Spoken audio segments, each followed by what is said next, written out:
कोई बच्चा आवाज नहीं करेगा। रेखीय प्रसार गुणांक, ठीक है ना। हमने ताप में वृद्धि, आवाज मत करिए। तापीय प्रसार गुणांक से स्टार्ट किया, फिर तापीय प्रसार गुणांक में आपने तीनों प्रकार के प्रसार गुणांक देखे। सबसे पहले आप रेखीय प्रसार गुणांक, देन क्षेत्रीय प्रसार गुणांक और आयतन प्रसार गुणांक। ये भी हम यहाँ पे समझ चुके हैं कि कब आपको रेखीय प्रसार गुणांक शब्द का यूज करना है, कब आप आयतन प्रसार गुणांक शब्द को यूज करोगे और कब आप क्षेत्रीय प्रसार गुणांक शब्द को यूज करोगे। तो सबसे पहले हमने क्या देखा, रेखीय प्रसार गुणांक, ठीक है ना। रेखीय प्रसार गुणांक को किस तरीके से परिभाषित किया गया, यदि किसी क्षण का आप 1 डिग्री सेंटीग्रेड ताप बढ़ाते हो तो उसकी जो लंबाई होती है, ठीक है ना। लंबाई में जो वृद्धि होगी वो रेखीय प्रसार गुणांक कहलाएगी। अब ये जो लंबाई में वृद्धि है वो 2 पॉइंट्स पे डिपेंड करती है। लंबाई में वृद्धि, अब लंबाई में वृद्धि को आप कैसे डिनोट करोगे, यदि 0 डिग्री सेंटीग्रेड पर जो है 0 डिग्री सेंटीग्रेड पर लंबाई कितनी है, L0, और 3 डिग्री सेंटीग्रेड पर लंबाई कितनी है, LT, ठीक है ना। तो लंबाई में वृद्धि क्या हो जाएगी, LT माइनस L0, लंबाई में वृद्धि LT माइनस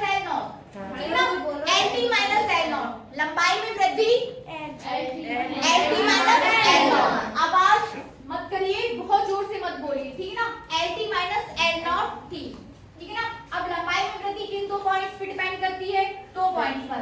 जो लंबाई में वृद्धि है वो प्रारंभिक लंबाई में वृद्धि प्रारंभिक लंबाई के समानुपाती होती है। लंबाई में वृद्धि प्रारंभिक लंबाई के समानुपाती होती है। LT माइनस L0, लंबाई में वृद्धि L0 के समानुपाती। इक्वेशन फर्स्ट, लंबाई में वृद्धि किसके समानुपाती होती है, समानुपाती होती है। इक्वेशन सेकंड, ठीक है ना, ताप की समानुपाती होती है और प्रारंभिक लंबाई की समानुपाती होती है। ये चीज आपको प्रारंभिक लंबाई बताएगा, ये चीज आपको ताप में बताएगा, ताप की वृद्धि को बताएगा, ठीक है ना। तो समीकरण 1 और समीकरण 2 से हमें क्या मिल गया था, LT minus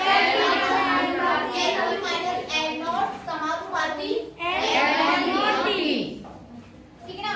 LT minus L0 समानुपाती अल्फा T। तो अल्फा इक्वल टू हो जाएगा आपके पास LT माइनस L0 L0T, ठीक है ना।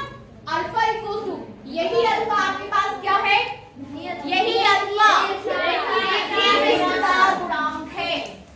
रेखीय प्रसार गुणांक, यही अल्फा हमारे पास क्या है, रेखीय प्रसार गुणांक।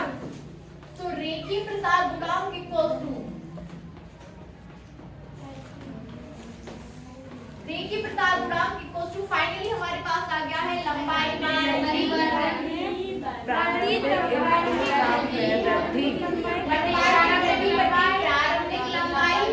गुणित ताप में वृद्धि, ताप में वृद्धि, ठीक है ना। इसके बाद देखिए रेखीय प्रसार गुणांक। अब देखिए हमें इसका क्या निकालना है, मात्रा, ठीक है ना। मात्रा की बात करें तो देखिए लंबाई में वृद्धि मीटर, प्रारंभिक लंबाई तो फाइनली आपके पास हो जाएगा पर केल्विन बनेगा। मात्रा क्या आ जाएगा, पर केल्विन बनेगा। हेडिंग दीजिए। अब नेक्स्ट ये भी चले जाना, अभी मैम नहीं है। हेडिंग दीजिए, क्षेत्रीय अथवा पृष्ठीय प्रसार गुणांक। इसको भी कंप्लीट कर लेते हैं, ठीक है। फटाफट नोट करिए। किसी पदार्थ के क्षेत्रीय प्रसार गुणांक,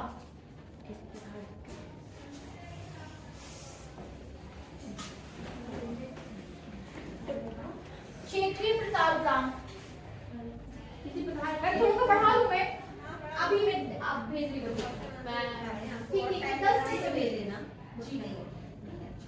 क्षेत्रीय प्रसार गुणांक, हेडिंग कीजिए क्षेत्रीय प्रसार गुणांक। नोट करिए, किसी पदार्थ के एकांक क्षेत्रफल का ताप, एकांक क्षेत्रफल का ताप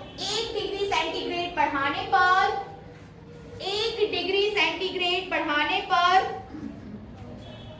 क्षेत्रफल में जो वृद्धि होती है, क्षेत्रफल में जो वृद्धि होती है उसे पदार्थ का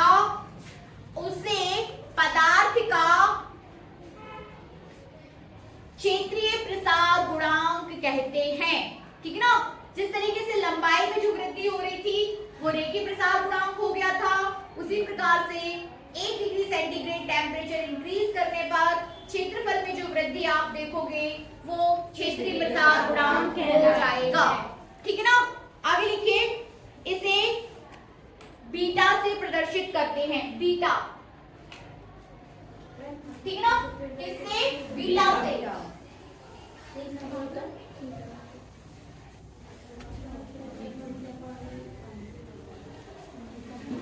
बीटा से प्रदर्शित किया जाता है। लिखिए आगे, कंप्लीट करिए इसे। यदि किसी ठोस की पतली चादर का 0 डिग्री सेंटीग्रेड पर क्षेत्रफल, ठीक है ना, 0 डिग्री सेंटीग्रेड पर क्षेत्रफल कितना हो जाएगा? A0 तथा T डिग्री सेंटीग्रेड पर क्षेत्रफल T डिग्री सेंटीग्रेड पर क्षेत्रफल, ठीक है ना। T डिग्री सेंटीग्रेड पर क्षेत्रफल AB है, तो प्रयोगों द्वारा पाया जाता है कि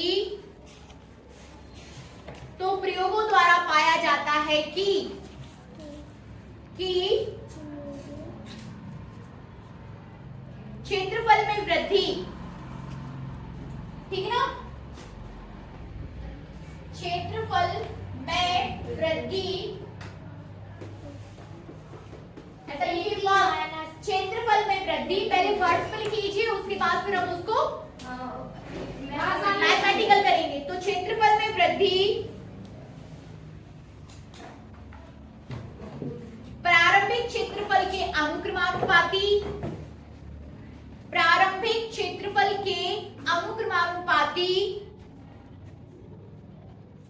तथा ताप में वृद्धि के अनुक्रमानुपाती होता है। ठीक है ना। क्षेत्रफल में वृद्धि प्रारंभिक क्षेत्रफल के अनुक्रमानुपाती तथा ताप में वृद्धि के अनुक्रमानुपाती होता है। ठीक है ना। तो आपके पास दो मैथमेटिकल टर्म्स यहाँ पे बन जाएंगे। अब क्षेत्रफल में वृद्धि को आप किसी से नोट करोगे?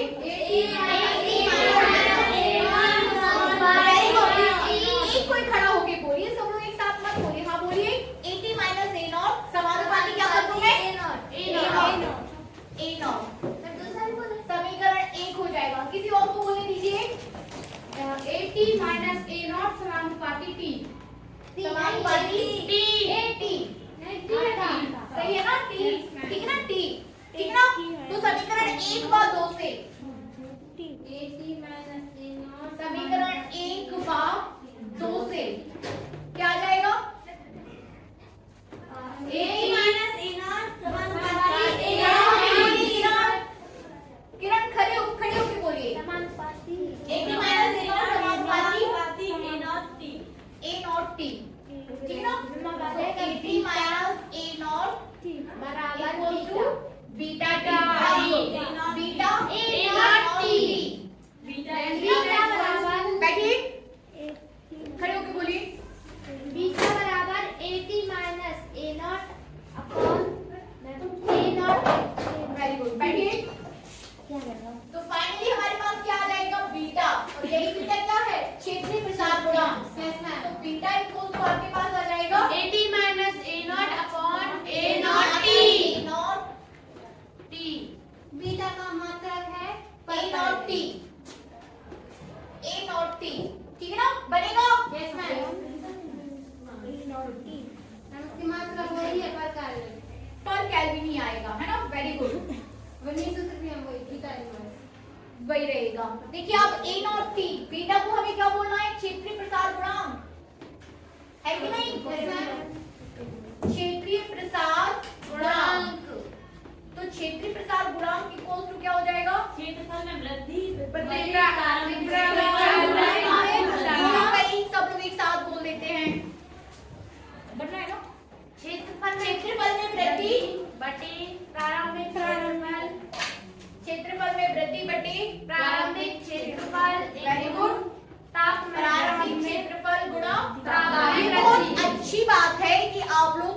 समझने लगे हो। चीजें यही होता है फिजिक्स पढ़ना, ठीक है ना, कि एक उठाया और पूरा फिर स्टार्ट कर दिया। तो प्रारंभिक क्षेत्रफल गुणा ताप में वृद्धि बनेगा। आपके पास देखिए क्षेत्रफल से क्षेत्रफल कैंसिल हो जाएगा, इसका यूनिट इसके यूनिट से कैंसिल हो जाएगा, बचेगा क्या आपके पास ताप में वृद्धि, वो भी बटे में, तो पर केल्विन इसका क्या हो जाएगा यूनिट, ठीक है ना, पर केल्विन मात्रक हो जाएगा। ठीक है, अब होमवर्क लिखिए, आयतन प्रसार गुणांक आपको खुद से करना है, ठीक है ना, सेम चीज, आयतन प्रसार गुणांक आपको घर पे नहीं करना है, अभी जो ब्रेक मिलेगा आपको उसमें करना है, ठीक है, बनेगा, वेरी गुड।